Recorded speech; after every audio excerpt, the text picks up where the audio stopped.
Welcome to Learner Bee. I am Shivani Chauhan.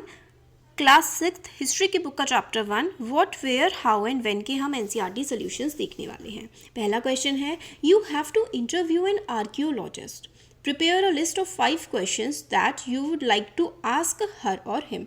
आपको एक archaeologist का इंटरव्यू लेना है। आर्कियोलॉजिस्ट होते हैं जो खुदाई करते हैं और पुरानी चीज़ों के बारे में हमको जानकारी देते हैं। तो आप उनसे क्या क्या क्वेश्चन पूछेंगे? तो व्हाट इज़ आर्कियोलॉजी, सबसे पहले तो भाई आर्कियोलॉजी क्या होती है ये पूछेंगे। What does an archaeologist do, कि आर्कियोलॉजिस्ट काम क्या करते हैं।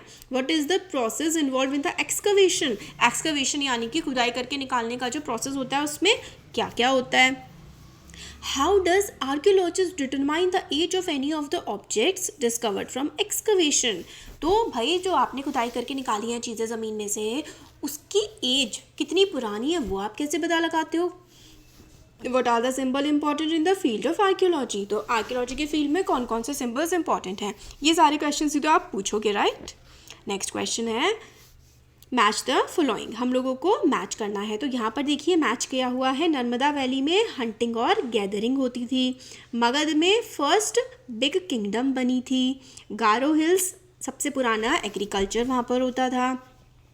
इंडस और उसकी ट्रिब्यूटरीज में फर्स्ट सिटीज़ बसी थी। गंगा वैली में सिटीज़ अबाउट 2500 ईयर्स अगो, लगभग 2500 साल पहले गंगा वैली में सिटीज़ आ चुकी थी। तो ये क्वेश्चन 2 का आंसर है। नेक्स्ट है list 1 major difference between manuscript and inscriptions. तो मैन्यूस्क्रिप्ट और इंस्क्रिप्शंस में अंतर क्या होता है ये आपको बताना है। तो मैन्यूस्क्रिप्ट हाथ से लिखी जाती थी और इंस्क्रिप्शन पत्थरों पर जो है मशीन से कार्व किया जाता था। तो मैन्यूस्क्रिप्ट क्या होती थी? They were written by hand.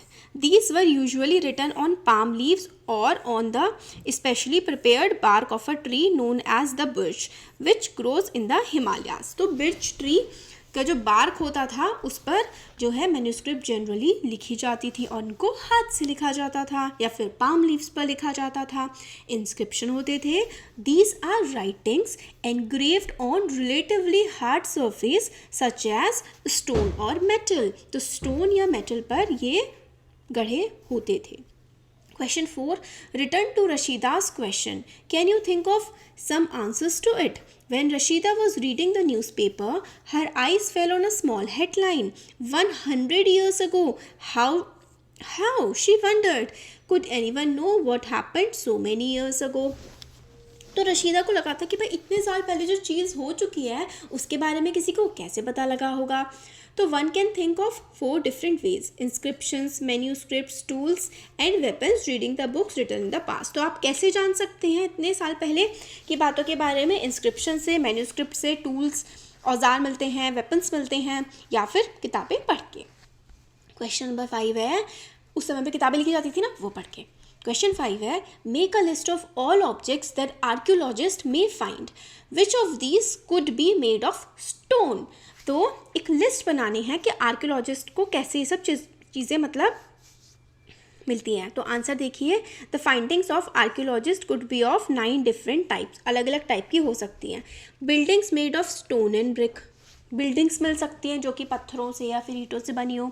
Paintings मिलती हैं उनको, स्कल्पचर्स मूर्तियाँ मिलती हैं, टूल्स औजार मिलते हैं, वेपन्स हथियार भी मिल जाते हैं उन्हें कई बार, पॉट्स मटके, पैन्स, ऑर्नामेंट्स और कॉइन्स, सिक्के हो गए, ऑर्नामेंट्स होते हैं जेवर, और पैन्स, बहुत सारी चीज़ें उनको ये सब मिल सकती हैं। नेक्स्ट है the object that could be made up of stones are given below. Stone से बनी हुई चीज़ें कौन कौन सी हो सकती हैं? बिल्डिंग, टूल, वेपन और ऑर्नामेंट, ये पत्थर से बने हुए हो सकते हैं। क्वेश्चन 6 है why do you think ordinary man and women did not generally keep records of what they did. आपको क्यों लगता है कि आम आदमी औरतें अपने जीवन का रिकॉर्ड क्यों नहीं लिखा करते थे, क्यों नहीं रखा करते थे कि वो अपनी लाइफ में क्या कर रहे हैं? तो इसका आंसर है unlike present day, record keeping was not easy in the past. Records were usually maintained by kings to describe their victories in battles. Those records were maintained by inscribing on stones which were not an easy task that could be carried out by ordinary man and women. तो देखो आज तो हमारे पास copy pen होता है, आसानी से कुछ भी हम लिख सकते हैं, बट पहले ज़माने में ऐसा नहीं होता था। जो राजा होते थे वो खुदवाते थे, गढ़वाते थे पत्थरों पर या फिर मेटल पर। आम आदमी तो ये काम नहीं कर सकते हैं ना, आम आदमी औरत, इसलिए सिर्फ राजा वगैरह ही अपनी जीवनियाँ या फिर अपनी जंगों में जीत के बारे में लिखवाया करते थे। नेक्स्ट देखिए, describe at least 2 ways in which you think the life of kings would have been different from those of farmers। 2 तरीके बताइए कि फार्मर और किंग की लाइफ कैसे डिफरेंट रही होगी। तो king had absolute power over all his subject यानी कि उनके जो लोग रहते थे उनकी प्रजा में, उनको किंग का सब्जेक्ट कहा जाता है। Irrespective of their profession farmers had no such powers. तो किंग के पास बहुत पावर होती थी और फार्मर्स के पास नहीं होती थी पावर।